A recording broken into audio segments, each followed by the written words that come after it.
Notre sous-thème de ce matin, ou encore ce dont quoi nous allons parler, est intitulé Un espace sûr pour la guérison.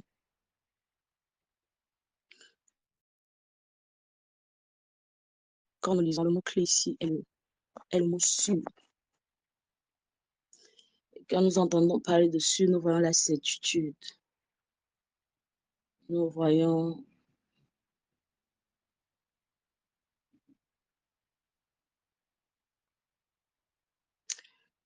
je veux dire, le fait d'être confiant, en fait.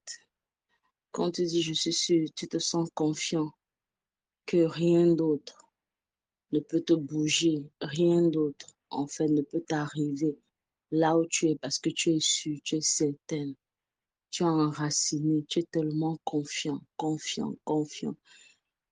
Et la confiance ici, ou encore le fait d'être confiant n'est pas par rapport à quelque chose, mais plutôt à cause de la position que tu occupes. C'est la position qui te rend confiante. Et cette position, généralement, est liée à la personne qui te donne cette position.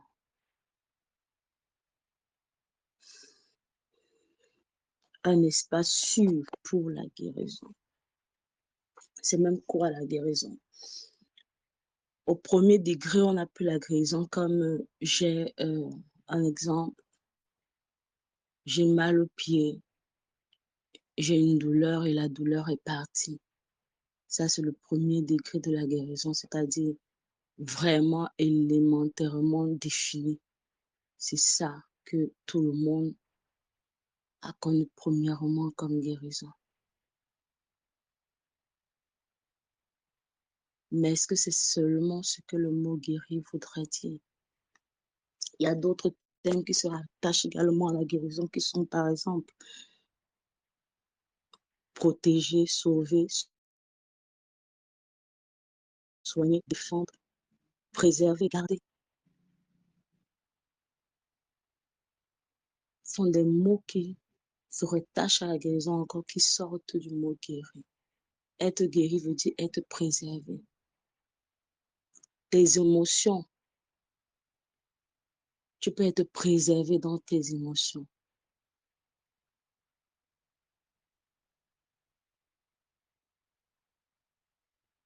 Tes sentiments,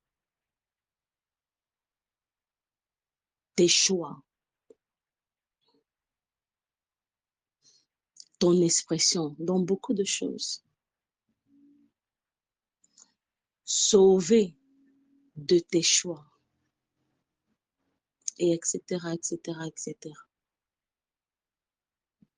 Dans le mot guérir, on n'a pas seulement le fait d'avoir une douleur, une blessure, et maintenant, peu importe ce qu'on peut dire, en fait, qui a trait à j'ai souffert dans ma chair déjà, ou je suis en train d'être soignée parce que j'ai une blessure. Non, ça va aussi plus loin que cela. Avoir échappé à quelque chose, un accident par exemple, un viol par exemple, une bagarre par exemple, une incompréhension par exemple,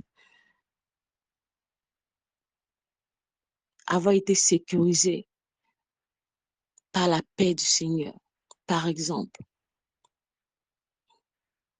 se sentir dans le repos par exemple, c'est expérimenter la guérison. Et le titre de ce matin nous parle d'un lieu sûr, dans un abri sûr, où nous savons que là-bas, c'est certain que nous sommes guéris, pas que nous allons être guéris, que nous sommes guéris. Alors, le verset du jour, Matthieu 11, 28 dit, venez à moi. Qui parle? Jésus est en train de parler. Et il dit, venez à moi. Il est en train de donner l'ordre ultime. Il ne demande pas. Il sait ce qu'il dit. Tout à l'heure, j'étais en train de dire que la certitude vient souvent de la position qu'on occupe et de la personne qui nous a donné cette opposition. Alors il dit, venez à moi, vous tous qui êtes fatigués et chargés. Ne savait-il pas ce qu'il était en train de dire? Il savait ce qu'il était en train de dire parce qu'il est le sauveur en fait. Et je vous donnerai du repos. J'ai aimé la conjugaison de ce verbe parce que il nous montre quelque chose de continuel,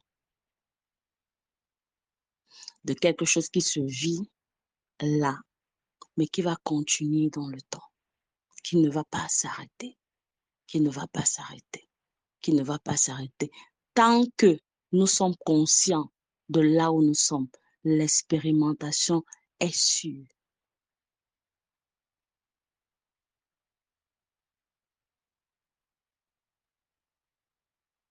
Il n'a pas dit,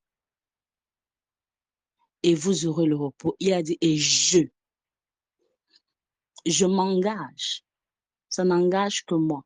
La seule chose que vous avez à faire, c'est venir,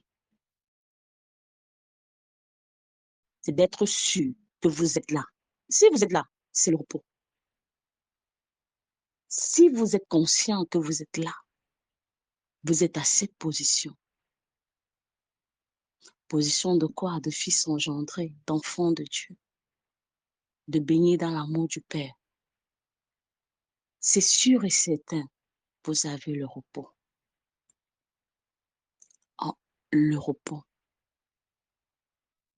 Et nous allons un peu plus loin, nous allons un peu parler du mot repos en fait. Parce que dans le mot repos, il y a sauvé, il y a guéri, il y a épargné, il y a vie, il y a paix, il y a tout en fait.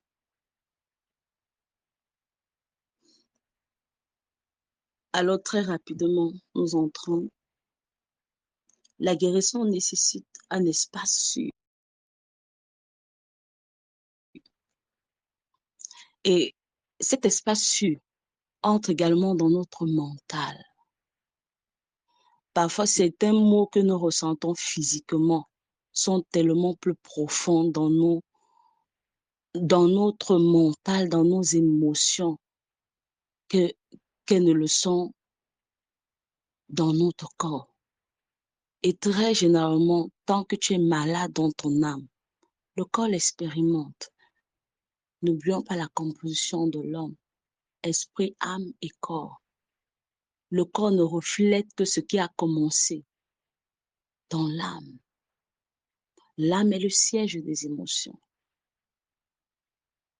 Les pensées troublées, les visions égarées, et etc. Là-bas déjà, quand il y a infection, le corps manifeste juste l'infection que l'âme est en train d'expérimenter. Très souvent, nous pleurons. J'ai telle douleur. Non, la douleur n'a pas commencé là. Quand tu l'as commencé à la ressentir d'une manière physique. Non, elle a commencé plus loin. Telle personne est morte. La mort n'a pas commencé quand il y a cessation de vie dans son corps. Ça a commencé un peu plus loin. C'est parfois injecté par une pensée. Il y a des gens qui pensent même comment ils peuvent être malades. Quand tu introduis une pensée de comment tu peux être malade, tu t'attends à quoi? C'est le résultat qui va s'en suivre.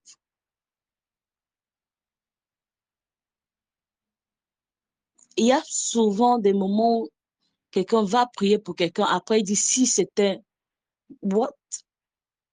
Il n'y a pas de si c'était toi. C'est pas toi. Ce ne sont même pas des pensées à élever. Tout ce que nous pensons, nous imaginons, s'accomplit. Donc nous devons, ce n'est pas le Saint-Esprit, nous avons donné tout le pouvoir au Saint-Esprit. Il ne va pas nous forcer, mais nous devons prendre soin de nos pensées. Il y a des gens qui pensent combien de fois ils sont misérables.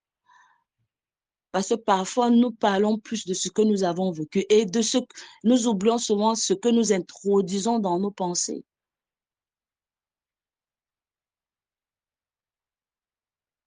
Parfois, nous sommes malades, pas à cause de quelque chose, mais pour rien. Parce que c'est nous-mêmes souvent qui sommes cause de beaucoup de maladies. La maladie ne veut pas dire les maux de tête, ne veut pas dire le cancer. Ça, ce sont les gros mots. Ces mots-là ne sont pas toujours, ou encore ne sont pas uniquement ce qu'on appelle la maladie. Combien de fois certaines personnes ont été détruites à cause de leurs émotions bouleversées. Des gens se suicident à cause des déceptions. C'est quoi? C'est la maladie. L'incompréhension du soi, c'est la maladie. Parce que quand tu te comprends, parce que tout ce que tu vas expérimenter, c'est le contraire.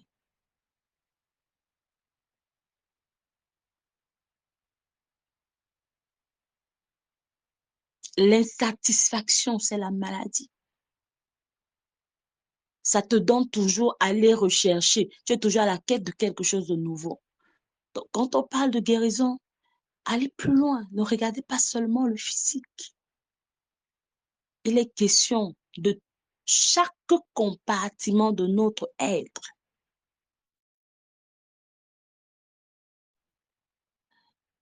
Oui, notre esprit est sécurisé parce qu'il a été régénéré.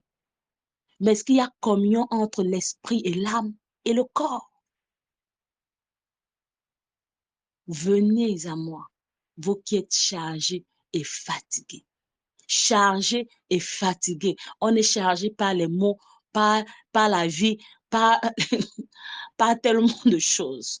On est fatigué, fatigué par tellement de choses. Il n'a pas seulement dit vous qui souffrez dans votre corps. Jésus est allé plus loin parce qu'il a compris que le cœur de ce qui dérange, l'expérimentation encore qui nous empêche d'expérimenter le repos. C'est trop d'embarras, trop de choses que nous amassons. La famille, les enfants, le boulot, l'argent, laquelle de telle, mais je ne peux pas. Tout ça va créer quelque chose qui va amener à notre âme à fonctionner dans le dysfonctionnement. Désolé pour la redondance des mots. Et qui va pousser notre corps à expérimenter quelque chose.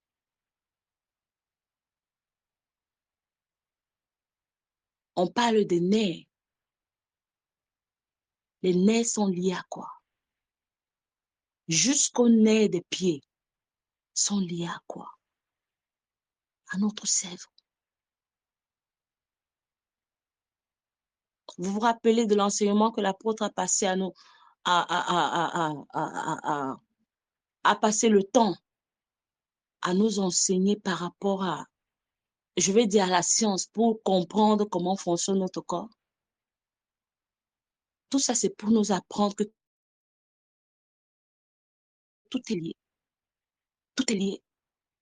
Comment fonctionnent les neurones, comment fonctionne. L'inquiétude est pire que la plaie que tu peux avoir sur le pied. Parce que l'inquiétude tue.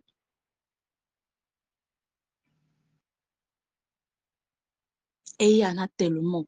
Alors il continue en disant, la guérison nécessite un espace sûr. Pardon. Et la grâce que nous avons, c'est que nous sommes dans cet espace sûr. Mais très souvent, quand nous crions la douleur, nous oublions notre position. Un espace sûr pour la guérison, nous oublions notre position. Nous oublions notre tenue, nous oublions qui nous sommes. Et nous acceptons que notre bouche déclare le contraire de qui nous sommes dans l'espace qui est sûr pour nous. En fait, nous créons, on appelle ça quoi? Des rayons X. C'est-à-dire, ce que nous déclarons est tellement contraire du lieu dans lequel nous vivons, ça crée la masse. Et notre corps subit de cette masse.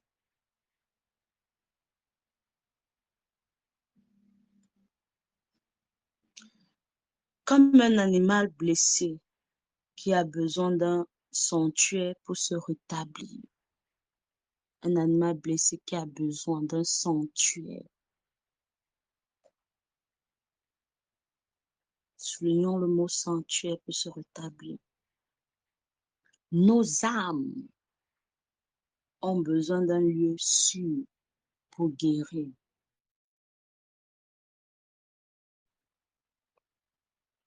L'invitation de Jésus crée cet espace sacré. Le simple fait que Jésus dise « Venez à moi » ouvre la porte. Le simple fait d'entendre sa voix dire « Venez à moi » rassure, en fait, complètement fait tomber toute crainte et tout ce que nous pouvons ressentir. L'espace sûr dépend de ta position et de la personne qui te donne cet espace sûr. Le simple fait que c'est Jésus qui le dit est tellement suffisant pour nous rassurer. Le simple fait que c'est Jésus qui dit « Je vous donne ma paix, je vous laisse ma paix », pas comme le monde donne, devait être tout ce dont nous avons besoin pour être rassurés. Le simple fait que c'est Jésus qui dise « Fatigué », alors je rassemble, qu'est-ce qui me fatigue? Je cite quoi? Jésus l'a dit, je considère comme si ça n'existe pas. Pourquoi? Parce qu'il porte. Il n'a pas besoin que tu sois conscient dans ce lieu sûr de porter quoi que ce soit. Alors il commence dans son invitation à dire, viens. À qui? À moi, donne-moi, transfert. Fais comment? Lègue, donne. Si c'était l'héritage, moi je prends ça comme l'héritage. Va tranquillement, reste tranquille, donne-moi, donne.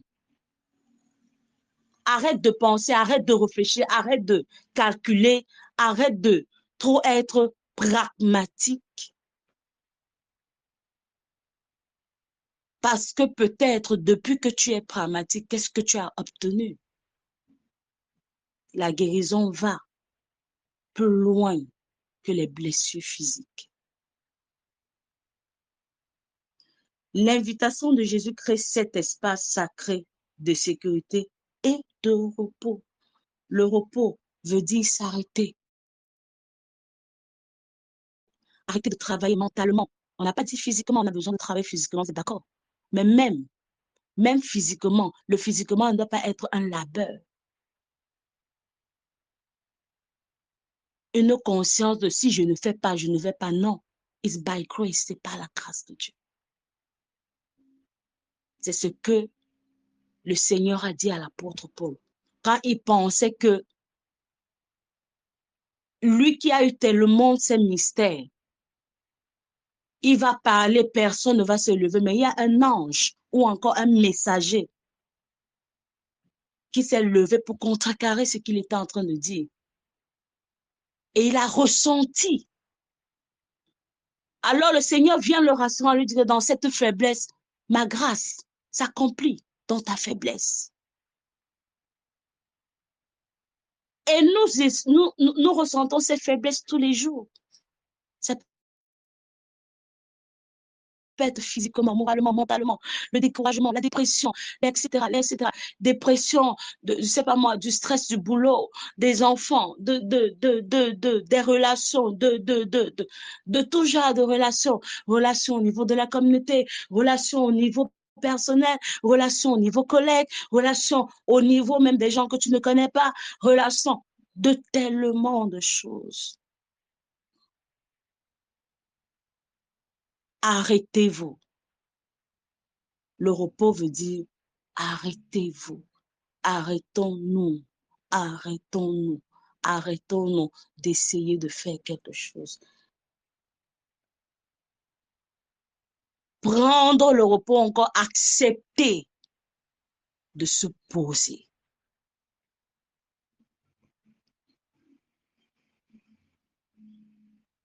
Cessation d'une activité.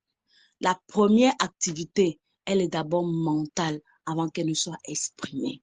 Et parfois, il y a plus d'activités dans la tête qu'elles ne sont exprimées. Le repos, arrêtez-vous.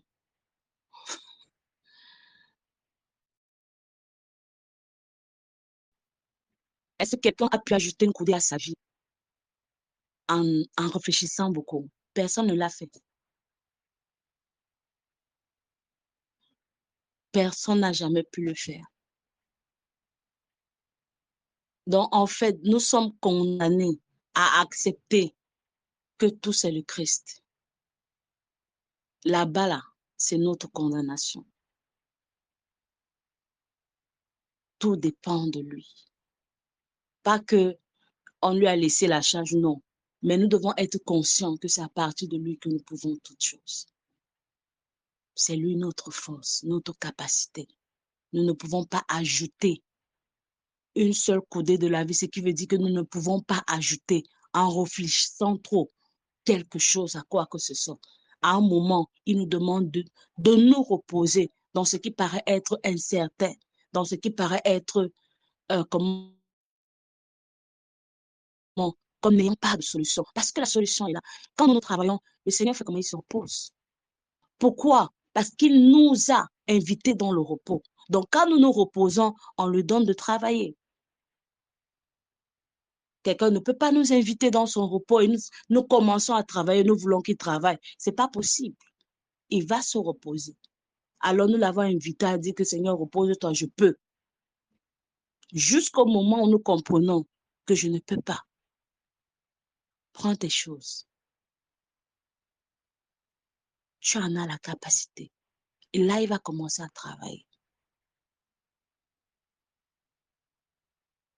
Depuis, il y a certaines personnes parmi nous, depuis que tu cherches ce qui ne va pas, le monde qui t'entoure, qui te veut du mal, as-tu déjà trouvé la solution? Ça fait combien d'années?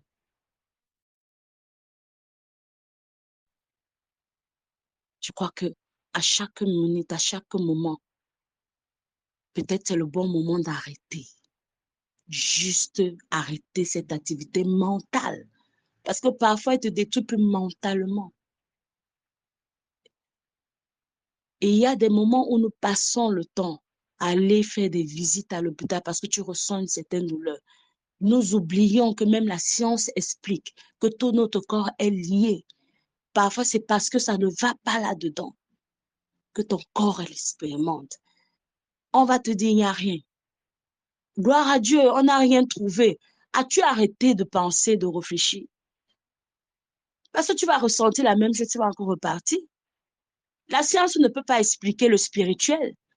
Alors, à quoi tu t'attends? Comment?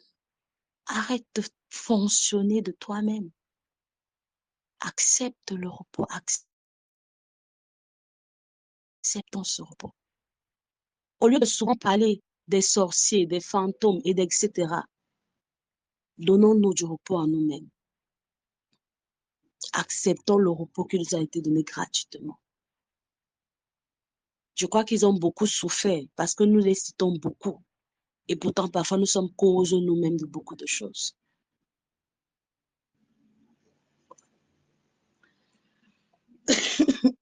Pardon.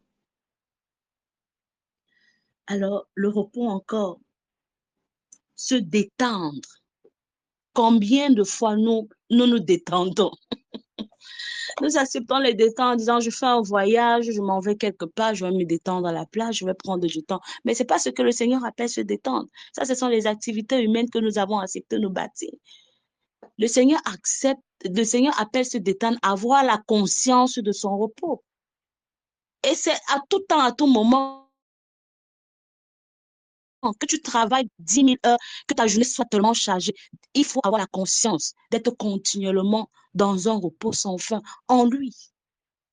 Pendant même que tu es en train de faire cette activité, quel qu'en soit ce dans quoi nous sommes, avoir la conscience de son repos nous donne même la facilité et l'avantage de faire chaque chose.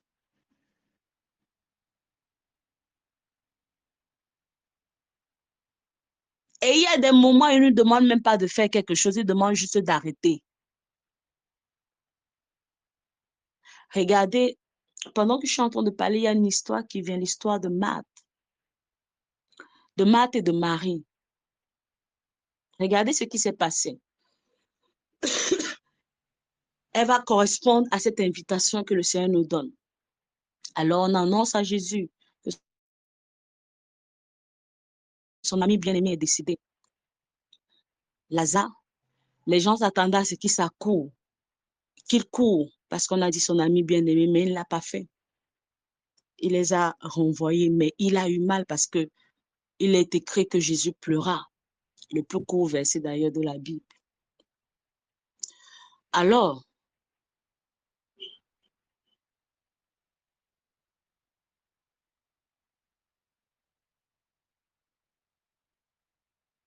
quand il arrive, avant ça même, je suis allée un peu plus loin. Avant ça, ce fut un jour qu'il est arrivé, il est entré directement et il a commencé à enseigner au salon. La personne qui l'accueille, en fait, les deux sœurs l'accueillent, Marthe et Marie. Mais Marie a compris que le maître de toutes choses est là.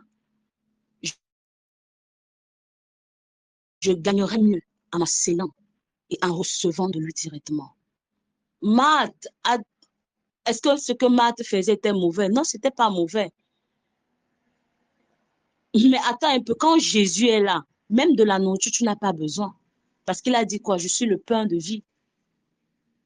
Il est plus préférable d'écouter ou encore de recevoir directement de la vie au travers de lui présent, que de commencer à aller, se surcharger d'activités parce que tu cherches à faire à manger. Non, il est plus préférable parce que quand il aura fini, il est conscient que parce que nous sommes dans ce corps, il y aura un moment où nous devions manger. Il est plus conscient que nous. Donc, son invitation à écouter ce qu'il dit est plus important que d'entrer dans une cuisine parce qu'on prépare à manger. Il répond à Marie, à Marthe qui vient se plaindre. Je suis en train de faire ceci, ma soeur Marie ne m'aide pas. Marie a choisi la bonne passe qui ne sera jamais ôtée. Elle a choisi de se reposer et de boire directement ce que je suis en train de dire. Moi qui suis la vie, moi qui suis le pain, moi qui suis le pourvoyeur, moi qui suis tout ce dont tu peux avoir besoin. Voici la réponse que Jésus lui donne.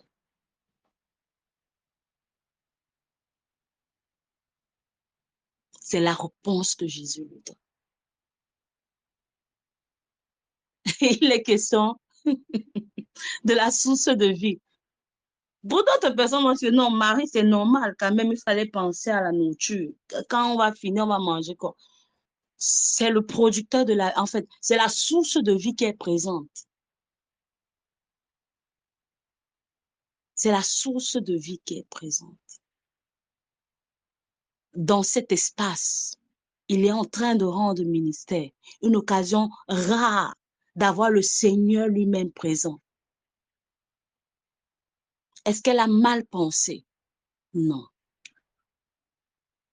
Selon une réflexion normale, souvent de notre manière de penser. on va dire non. On va dire non, mais elle a mal pensé, tout court. Il n'y a même pas à réfléchir. Il n'y a pas les mais bon. Parce que c'est les mais là souvent qui nous mettent en dehors de la volonté de Dieu. Le bon ou pas bon. Le bien ou le mal. Pas le moins bien ou le bien mal. Ou encore, je ne sais pas moi, le peut-être. C'est oui ou non. Jésus est le oui et l'amen. Il n'y a pas le peut-être. Et quand il nous donne l'invitation, il n'a pas besoin de ton mais. Parfois, le mais que nous ajoutons, mais bon, si je vais faire comment? Viens annuler l'invitation que le Seigneur est en train de te donner.